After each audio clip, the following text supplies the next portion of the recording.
A todas e a todos o meu cordial bom dia. Com o número regimental, declaro aberta a presente sessão.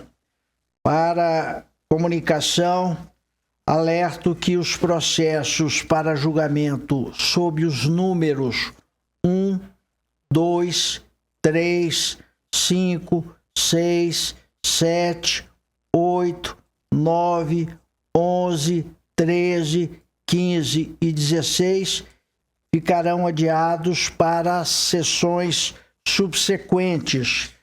Processos para julgamento com pedido de sustentação oral a ser feita por videoconferência, eu chamo de número 4, recurso eleitoral de Quirinópolis, relatoria do desembargador Adenir, recorrentes Rodrigo Ribeiro da Silva e outro, advogado Ademir Ismerim Medina, recorrida coligação Oportunidade para Todos, advogado John Lucas Martins, para a sustentação oral, doutor Ademir Ismerim Medina, a quem concedo a palavra pelo prazo regimental. Doutor Ademir, o senhor tem a palavra. Senhor presidente, muito bom dia aos demais membros desse tribunal. Aproveito para saudar também o representante do Ministério Público e os servidores desta casa que muito dignifica o TRE de Goiás.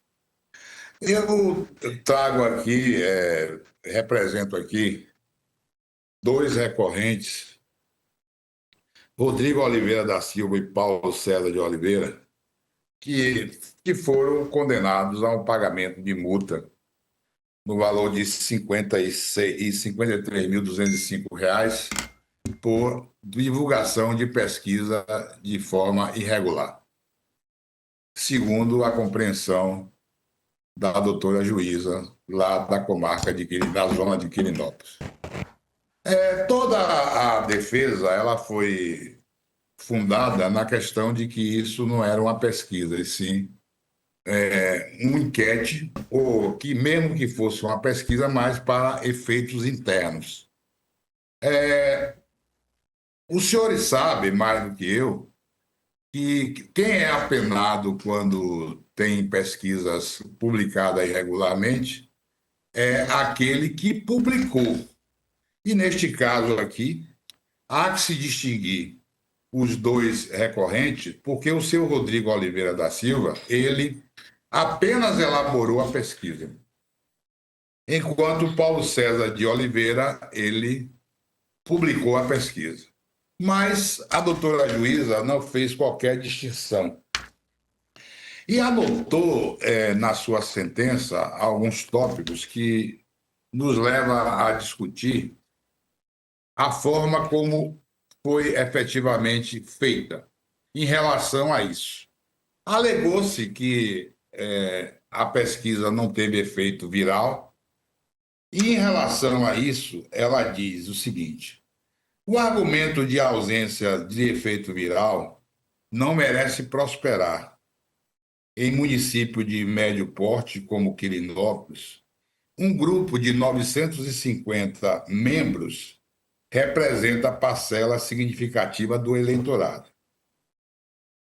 com potencial multiplicador, é isso que eu queria chamar a atenção, com potencial multiplicador, expressivo, através de compartilhamento. E o entendimento aqui da doutora é que há esse potencial multiplicador e essa expressividade no acesso ao WhatsApp. E ao final da fase conclui, multiplicador expressivo através de compartilhamento, mesmo que não comprovados nos autos. Então, a doutora reconhece que esse compartilhamento que ela própria se baseou para aplicar a decisão e para aplicar a multa, eles não estão comprovados nos autos. O que houve foi uma enquete que foi publicada num grupo de WhatsApp, mas que não houve esse compartilhamento expressivo. Até porque, Excelência, em relação à questão de Quirinópolis, nós Na época, em 2022, ela diz que 950 membros do WhatsApp são fundamentais, mas em 2022, com base na pesquisa do Google, havia uma população em Quirinópolis de 48.447 habitantes. 950, que eram os que participavam do grupo de WhatsApp, que a doutora disse que é expressiva, significava 1,96% desse número de habitantes.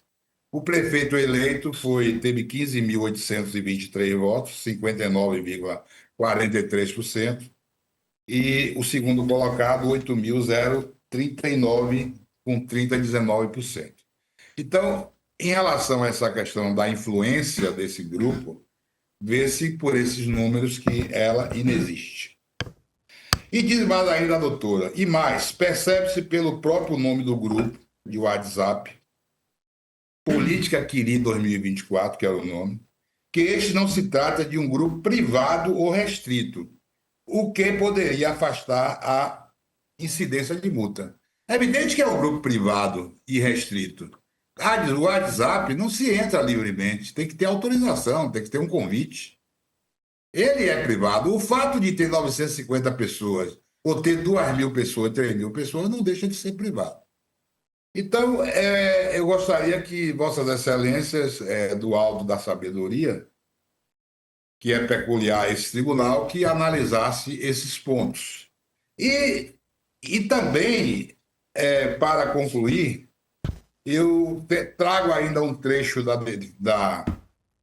decisão da doutora juíza, quando ela diz o seguinte: a alegação de que havia advertência sobre a proibição de divulgação, porque em todas as páginas da pesquisa, entre aspas, está escrito que era proibido a sua divulgação, por conta para não ferir a resolução 23.600. Está tudo lá, inclusive consta dos autos. Mas diz a doutora, a alegação de que havia advertência sobre a proibição de divulgação não elide a responsabilidade dos representados. Pelo contrário, demonstra a ciência da irregularidade da conduta. Ele não tem irregularidade da conduta. Quem fez a pesquisa, que é o senhor Paulo, não cometeu nenhum ilícito. Porque a doutora ela não separou o que era a conduta de um e de outro. O seu Paulo apenas fez a pesquisa. E o outro Paulo, ele publicou. E a doutora julgou, unificando toda a pena, como se os dois tivessem praticado o mesmo ato, e que não é verdade. Segue ainda a doutora juíza. Já a enquete corresponde. O primeiro representado, observe bem, excelências. O primeiro representado, que é o senhor,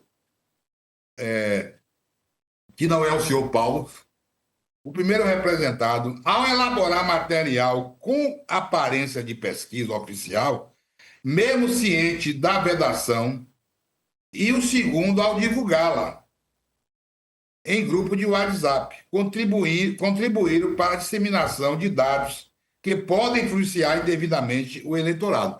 Então, ela reconhece, volta a repetir, o primeiro representado, que é o senhor Rogério, ao elaborar material de aparência com pesquisa oficial, mesmo ciente da vedação, e o segundo ao divulgá-lo.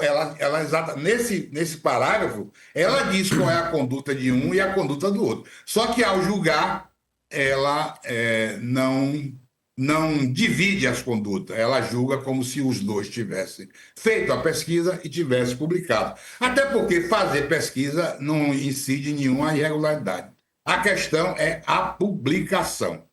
E, excelências, quando a doutora fala da questão do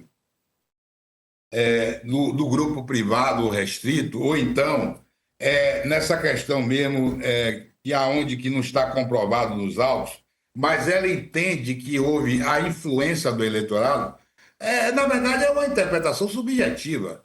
Nós estamos diante de um conceito de verdade, talvez um conceito de verdade, mas esse conceito de verdade ele não está aparecendo de forma clara. quando, inclusive, a própria juíza, na sua decisão, ela, numa passagem ela, que eu li aqui, diz que, inclusive, não há comprovação, quer dizer, que não é que não há comprovação, segundo ela, há comprovação, mas não foi os efeitos, não houve a divulgação, não há comprovação de que houve a divulgação.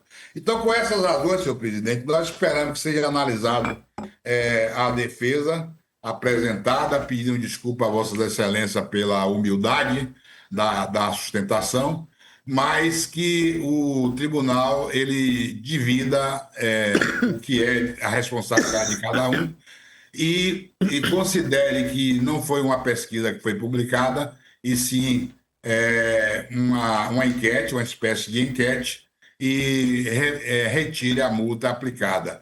E acaso Vossa Excelência não entenda dessa forma, que seja especificado qual é a culpa de cada um e qual é a responsabilidade de cada um. Muito obrigado, Excelência. Um abraço. Agradecido, doutor Ademir. Com a palavra, o eminente relator. Obrigado, presidente. Cumprimento Vossa Excelência.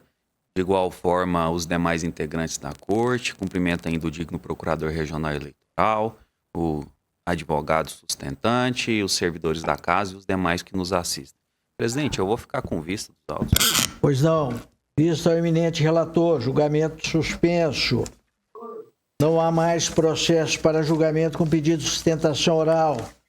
Na sequência, o de número 10, agravo interno, cumprimento de sentença, relatoria do desembargador Favro. Vossa Excelência tem a palavra.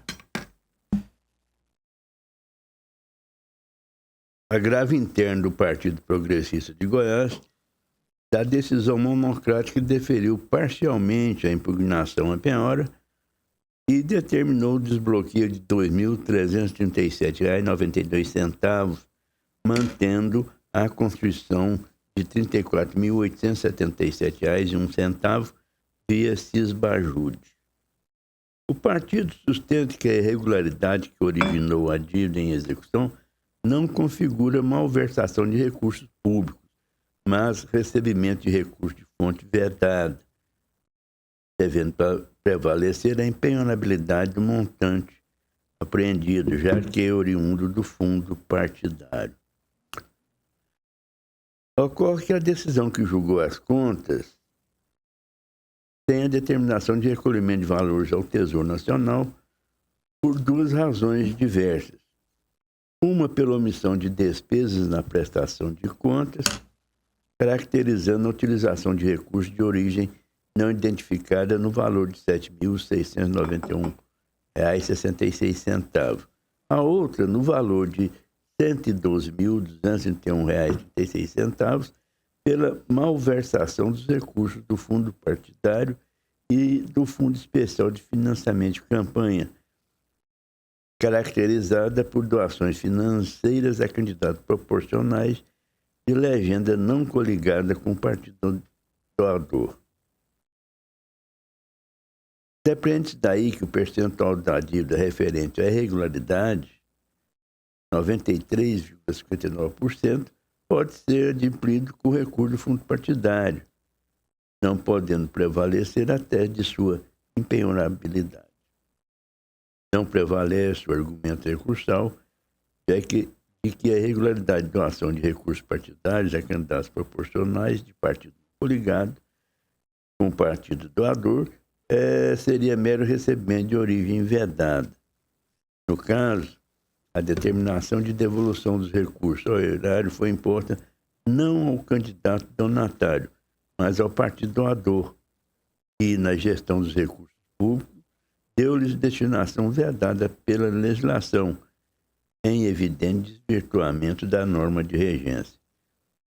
Sobre o tema, a Resolução 23.607, em seu artigo 19, parágrafo 9, expressamente dispõe que o repasse de recursos do fundo partidário, em desacordo com as regras impostas, configura a aplicação regular dos recursos, devendo o valor repassado regularmente ser recolhido ao Tesouro Nacional. Ante o exposto, conheço e nego provimento ao agravo interno, mantendo inalterado o julgamento monocrático. É o voto, presidente. Pois não, o eminente relator está desprovendo o agravo interno. Divergência no colegiado? Não havendo, fica sendo este o resultado, julgamento encerrado. Prossigo com o de número 12. Embargos, declaração, origem Goiânia, relatoria do desembargador Adenir. Vossa Excelência tem a palavra. Obrigado, presidente. Por aferir que cumprem os requisitos de admissibilidade, conheço dos embargos de declaração. Quanto ao mérito, embargos opostos por Eliane Valéria Silva Mariano. Sobre a ausência de intimação referente à nova data em que o julgamento se realizou, entendo não proceder à alegação de omissão. Os termos certificados nos autos, quanto à sessão para que o processo estava originalmente relacionado, tem-se apenas que o julgamento foi adiado pelo relator, ou seja, o adiamento se deu por simples conveniência dos trabalhos na sessão, sem qualquer outra motivação. E disso à parte, ora embargante teve ciência inequívoca. Não houve determinação de retirada do processo da pauta de julgamento, somente seu adiamento, hipótese para a qual o regimento interno dispensa nova publicação, salvo situações em que os processos adiados não tenham sido levados em mesa para julgamento até a terceira sessão subsequente ao adiamento, o que não foi o caso desse feito, porque fora levado a julgamento na primeira sessão subsequente ao adiamento, isto é, 25 de setembro de 2024. Logo, nenhum cerceamento decorreu para a embargante. De igual sorte, penso que o julgamento não foi omisso por deixar de apreciar a petição juntada aos autos no ID que aqui menciono, isso porque, além de ter sido apresentada somente na antevéspera da data para a qual o processo estava pautado, veiculava pretensão absolutamente impertinente na tentativa de meramente rebater os apontamentos do parecer técnico conclusivo, sem demonstrar a existência de qualquer inovação de assunto em relação ao parecer preliminar, sobre o qual já havia se manifestado regularmente. Acerca da contradição de valores, considero prejudicada, tendo em vista se tratar apenas de erro material, devidamente corrigido de ofício com base no artigo 494, inciso 1 do CPC, consoante expressamente certificado nos autos, no ID que aqui menciono, restando inequívoco que o importe em questão foi de R$ 81.543,31.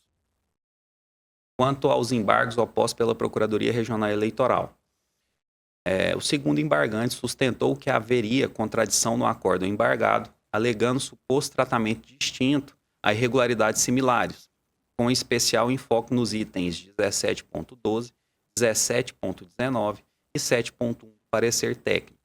Entretanto, não se sustenta o alegado vício, porquanto, a despeito à aparente similaridade, pontos sob questão possuem substanciais distinções entre si, e nessa observância foram enfrentadas em tópico próprio cada uma das irregularidades apontadas, com fundamento adequado às circunstâncias específicas dos respectivos fatos, com base em entendimento consolidado, especialmente deste regional.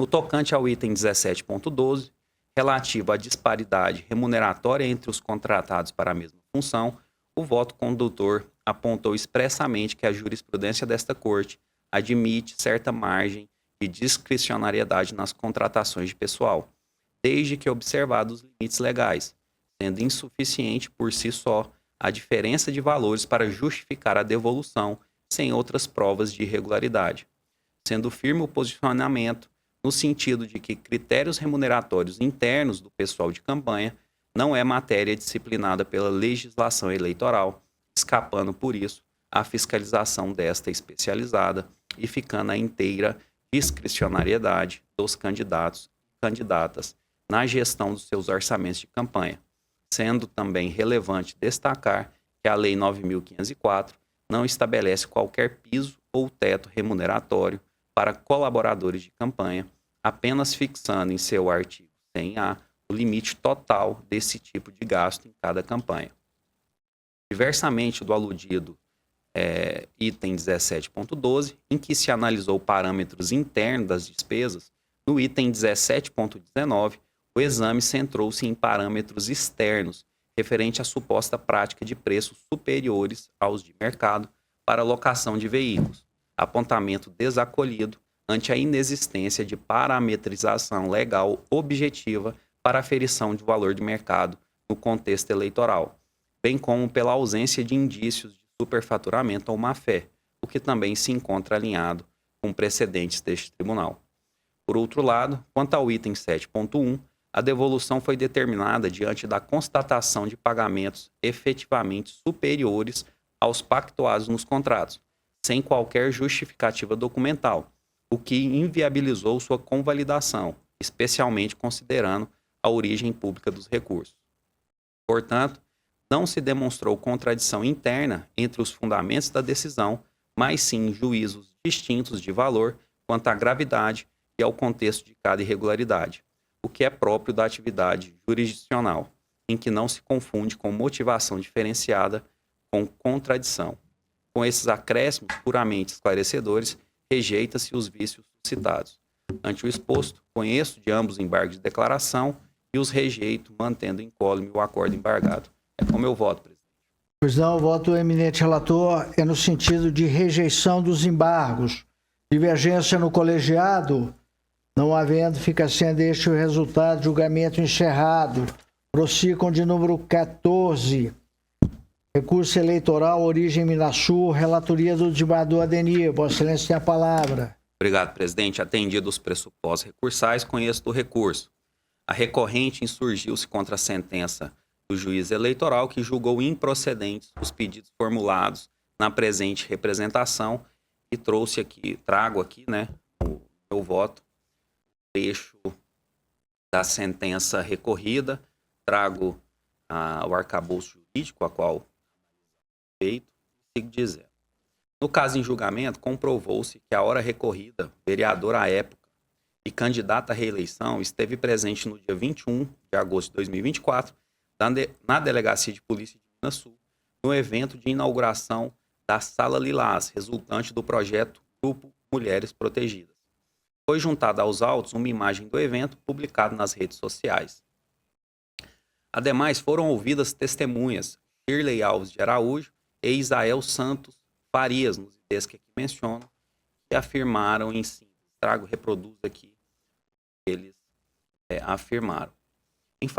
Enfatizando que a conduta vedada no artigo 77 da Lei 9.504 visa resguardar a isonomia no certame eleitoral, tenho por não configurado o ilícito eleitoral no presente caso, porquanto dessumo que das provas, o mero comparecimento da recorrida no evento em questão, o qual, além de não ter sido aberto ou previamente divulgado ao público, contou com a presença de poucos convidados, todos eles vinculados diretamente ao projeto Mulheres Protegidas, do qual a recorrida participava há cerca de um ano e atuava como coordenadora e representante do Poder Legislativo local.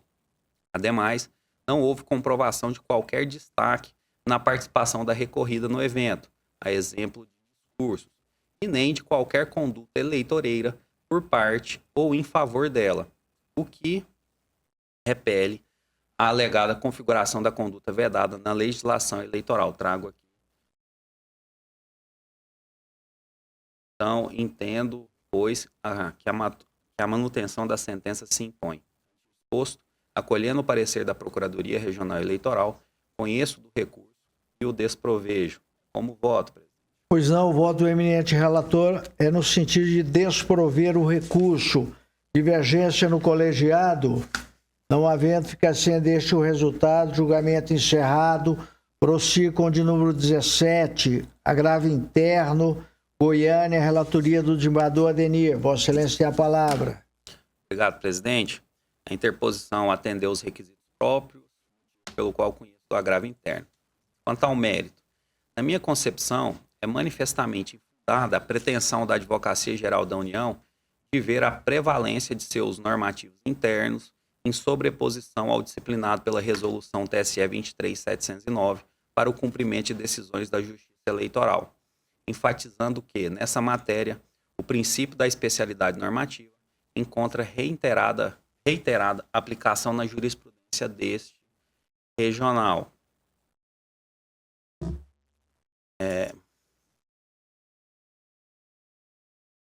Eu trago aqui fundamentos da decisão sobre o agravo, que basicamente, senhor presidente e meus pares, concedendo à executada o pagamento do débito remanescente em 120 parcelas.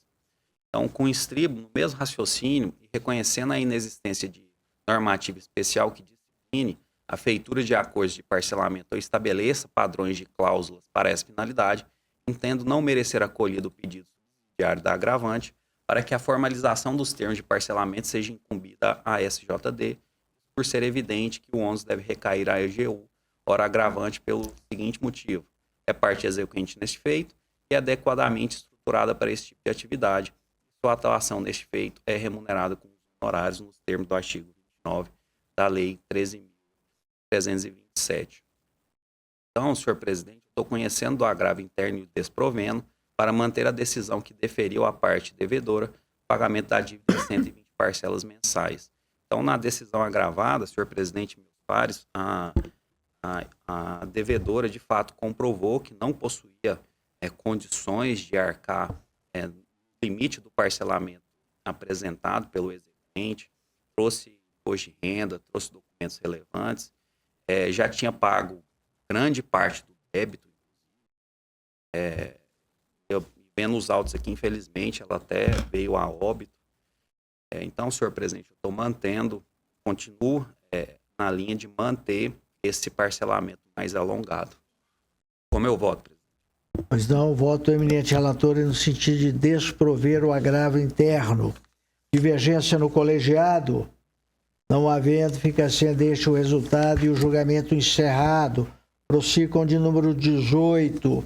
Lusiane, relatoria do desembargador Carlos Augusto. Excelência tem a palavra. Obrigado, presidente Veiga Braga. Bom dia a todos. Os cumprimentos aos pares, ao eminente procurador regional eleitoral, Dr. Marcelo Santiago Wolff, servidores da casa, os que nos acompanham. Com relação ao voto, presidente, conheço do recurso, porque próprio, tempestivo e atendidos os demais requisitos. A unidade técnica consigna remanescentes irregularidades que não impediram a análise das contas, possibilitando sua aprovação com ressalvas. Faço então a análise das irregularidades impugnadas no recurso. Quanto aos limites da insurgência, verifica-se que os recorrentes não impugnaram a sentença na parte em que determina a devolução ao Tesouro Nacional da quantia de R$2.000, referente à despesa omitida com impulsionamento de conteúdo em redes sociais. Assim, à luz do princípio de que a instância superior somente aprecia aquilo que foi expressamente impugnado pelo recorrente, tal parte da sentença não será reapreciada pela Corte, limitando-se a controvérsia recursal à condenação de devolução do valor de R$ 6.992,40, alusiva às notas fiscais emitidas por RUP Marketing Limitada e o Indy Banner Bandeiras Personalizadas. A omissão de gastos, as notas fiscais ativas e válidas. A matéria é já conhecida, de fato as notas estão ativas. Detectou a unidade técnica, mediante circularização, notas fiscais eletrônicas válidas e ativas, emitidas em nome da campanha dos recorrentes e não declaradas na prestação de contas, o que configura omissão de despesa. Eu faço a descrição do objeto das notas. As notas em questão são: a nota fiscal 35 da empresa RUP Marketing no valor de R$ 5.342,40, cuja emissão os recorrentes alegam ter sido indevida, uma vez que o contrato fora rescindido e a nota deveria ter sido cancelada pela fornecedora, conforme previsto em cláusula contratual. Houve uma resilição no caso. Nota fiscal 80 da empresa Indy Banner no valor de R$ 1.650, a qual, segundo a declaração da própria empresa, teria sido emitida por engano, sem a efetiva entrega dos produtos e sem a possibilidade de cancelamento posterior por limitações do sistema fiscal. E aí eu aplico o entendimento que já está sedimentado na Corte, né? expedida a nota fiscal, há que se concluir prestado o serviço. Afinal, a se tratar de nota fiscal que permanece ativa, é de presumir pela existência da despesa correspondente, a qual se infere quitada com recursos que não transitaram pela conta bancária de campanha, pois não fora relacionada na prestação de contas. Reporto-me ao material normativo aplicado à matéria e prossigo. Embora os recorrentes tenham apresentado justificativas e documentos como declaração da fornecedora e cláusula contratual, não há comprovação do efetivo cancelamento das notas fiscais junto à autoridade fazendária, nos termos do artigo 92, parágrafo 6º da Resolução 23.607.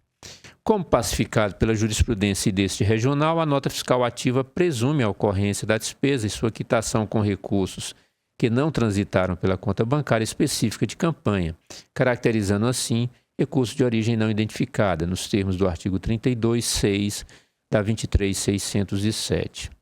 A jurisprudência da Corte e do TSE é firme no sentido de que a simples declaração unilateral da empresa fornecedora não é apta a afastar a presunção da veracidade da nota fiscal ativa, sendo indispensável o cancelamento formal perante o fisco. E aqui eu faço referência a precedentes da Corte, da lavra da desembargadora Mônica César Moreno Signorello e do desembargador Juliano Taveira Bernardes. Logo, o montante de R$ 6.992,40 resulta de duas notas fiscais em análise, constituindo RONE. Eu concluo pela irregularidade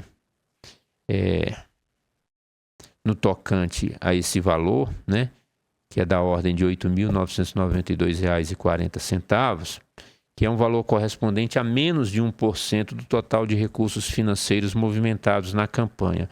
Aplico o entendimento de que a matéria comporta juízo de razoabilidade e proporcionalidade e, no tocante a isso, não vejo razão para a desaprovação. Ante o exposto, acolhendo o parecer ministerial, nego provimento ao recurso para manter incólume a sentença. É o voto, presidente. Pois não, voto eminente relator no sentido de desprovimento do recurso, divergência no colegiado, não havendo, fica sendo este o resultado do julgamento encerrado. Prossigo com o número 19, origem Goiânia, relatoria do desembargador Adenir. Vossa Excelência tem a palavra. Obrigado, presidente. A interposição cumpre os requisitos de admissibilidade, motivo pelo qual eu conheço o recurso eleitoral. Quanto ao mérito, é assente a compreensão do TSE de que a regra restritiva do artigo 73 da Lei 9.504 não pode sofrer alargamento por meio de interpretação extensiva do seu texto. E trago aqui o julgado do TRE do Maranhão. Trago também a legislação, o artigo 73 da Lei 9.504, e, no caso vertente, os fatos da causa de pedir foram delineados na petição inicial nos seguintes termos. Aqui o fato é um projeto de lei 403 de 2023, seu processo legislativo continuaram com sérios vícios e mesmo assim ao final foi aprovado com a publicação da Lei 11.148, que autorizou o município de Goiânia a contratar a operação de crédito com o Banco do Brasil ou Caixa Econômica no valor de R$ 710 bilhões de reais. A instituição financeira já cadastrou a operação no sistema, indica aqui os números, e no dia 2/7/2024 houve a publicação no Diário Oficial do Município o extrato do contrato que aqui menciono.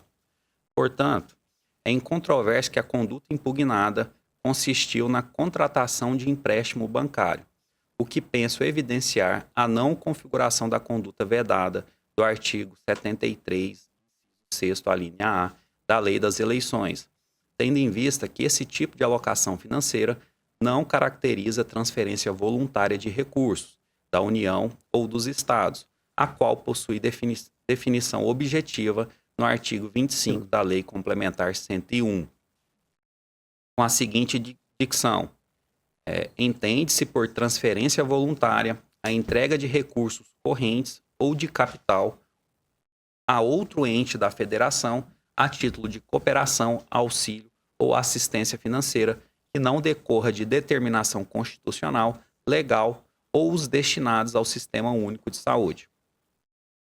Corrobora notar que, na seara do direito financeiro, o empréstimo bancário possui natureza contratual e constitui operação de crédito, a qual encontra minudente disciplina em específica seção da Lei de Responsabilidade Fiscal, notadamente nos artigos 32 e 33, que assim prescrevem. Então, senhor presidente, depreende-se que a finalidade da vedação prescrita no artigo 73, inciso 6º, a linha A, da Lei 9.504, é coibir o uso eleitoreiro de verbas integrantes dos orçamentos da União e dos Estados, as quais se sujeitam a margens discricionárias dos governantes e, por isso, são vulneráveis aos desvios de finalidade que a norma em tela proíbe de forma peremptória. Logo, vejo límpido que a indigitada contratação de empréstimo, uma operação de crédito, pelo município de Goiânia, com instituição financeira, não envolveu, ainda que em parte, receita corrente da União ou de qualquer outro ente da federação, não havendo que se cogitar de prática de conduta vedada em questionamento. Por fim, considerando que a alegação de conduta vedada, prontamente refutada neste exame, foi o vetor da causa de pedir, na qual o autor da AGE, ora recorrente, lastreou a imputação de abuso de poder, de sumo patente a improcedência dos pedidos iniciais. Então, ante o exposto, desacolhendo o parecer ministerial, conheço do recurso eleitoral e o desprovejo para manter, por fundamentos diversos, a improcedência dos pedidos iniciais. É como eu voto, presidente. Pois não, voto o eminente relator no sentido de desprovimento do recurso. Divergência no colegiado, não havendo ficação deste o resultado de julgamento encerrado. Processo administrativo, os de número 20 e 21, relatoria do desembargador Carlos Augusto. Vossa Excelência quer julgar de cambulhada? Sim, posso julgar, sim. Fique à vontade. Obrigado, presidente. 20 e 21 da pauta, ambos se referem à renovação de requisição, com origem o 20 na 68ª Zona Eleitoral de Edéia, o 21 na 106ª Zona Eleitoral de Caçu. Em ambos os casos, a manifestação da Secretaria de Gestão de Pessoas favorável à renovação. Verifiquei os autos e observei que foram atendidos os requisitos a serem aplicados à matéria. Na verdade, permanecem, né, já desde a primeira requisição, estavam sendo observados e não houve alteração do quadro fático. Por essa razão, eu estou deferindo a renovação e validando os atos praticados, já praticados no curso dos trabalhos, presidente. É por isso que voto pela renovação da requisição e menciono nos votos o interstício. Pois não, voto o eminente relator para os dois processos, no sentido de deferimento da renovação da requisição. Divergência no colegiado, não havendo, fica sendo este o resultado de julgamento encerrado. Na sequência de número 22 até o de número 25, relatoria do desembargador Fávaro. Vossa Excelência, fique à vontade, desembargador. São todos pedidos de renovação de requisição e não tem nenhuma normalidade. Recebeu o parecer favorável, eu voto pelo deferimento da renovação das requisições. Pois não, voto o eminente relator para todos os processos no sentido de deferimento da requisição ou da renovação da requisição. Divergência no colegiado, não havendo, fica sendo este o resultado do julgamento encerrado. Não há mais processos pendentes para julgamento na sessão desta manhã, ficando já convocada nova sessão para a partir das 16 horas. Antes de dar por encerrada a sessão, eu quero fazer um registro que a mim é muito gratificante, porque participei da solenidade de transmissão ou da transferência da capital para a nossa heráldica Vila Boa. Lá estive acompanhando todos os eventos e o que me trouxe maior alegria e contentamento foi participar da outorga da concessão da medalha do Mérito Anhanguera conferida pelo governador do estado. Estavam lá suas excelências, os senhores desembargadores Rodrigo Brustolin, Laudo Natel, em que a corte foi apresentada, embora confessadamente não foi indicação do Tribunal Regional Eleitoral.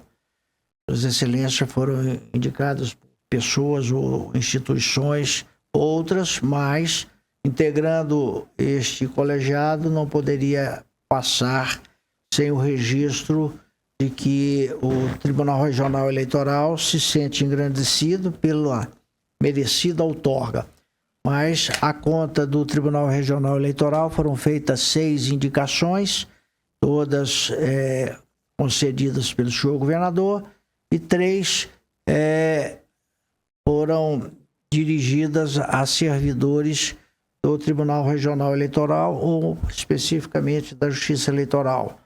O senhor diretor-geral, o Leonardo Paciência, o nosso querido Maurício, que lá esteve também, e talvez seja um momento de resgate, já que estávamos em débito com ele. É o servidor mais antigo do TRE, aqui tendo quase que parte significativa da sua vida com dedicação, com esmero, com entrega, com uma relevância, folha de serviços ou uma relevante folha de serviços prestados,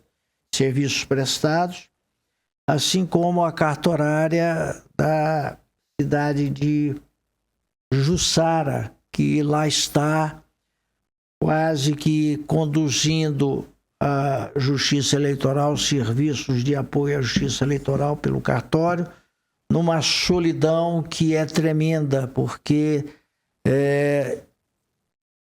concursado, titular de cargo da Justiça Eleitoral, somente ela e apenas ela, e tem conseguido aí com um esforço sobre-humano prestar o serviço que é a cargo da Justiça Eleitoral. Deixei por último, mas não menos importante, para fazer referências ao doutor Leonardo Sapiência. O Leonardo, mais do que um servidor dedicado, com 32 anos de entrega à Justiça Eleitoral, já passava da hora também de ser agraciado, assim como tantos outros.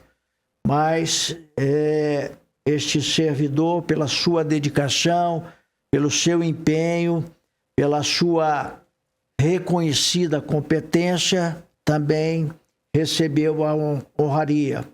E desde que aqui cheguei, ou até mesmo antes de aqui estar, como titular de cargo desta corte, já havia estabelecido com ele uma relação de empatia, de fraternidade, de camaradagem sem compadrio, sempre preservando o respeito mútuo, e hoje tenho por o ilustre advogado uma relação de amizade construída ao longo desse período. Então, quero fazer esse registro porque todas as comendas foram concedidas a quem merecidamente deveria recebê-las.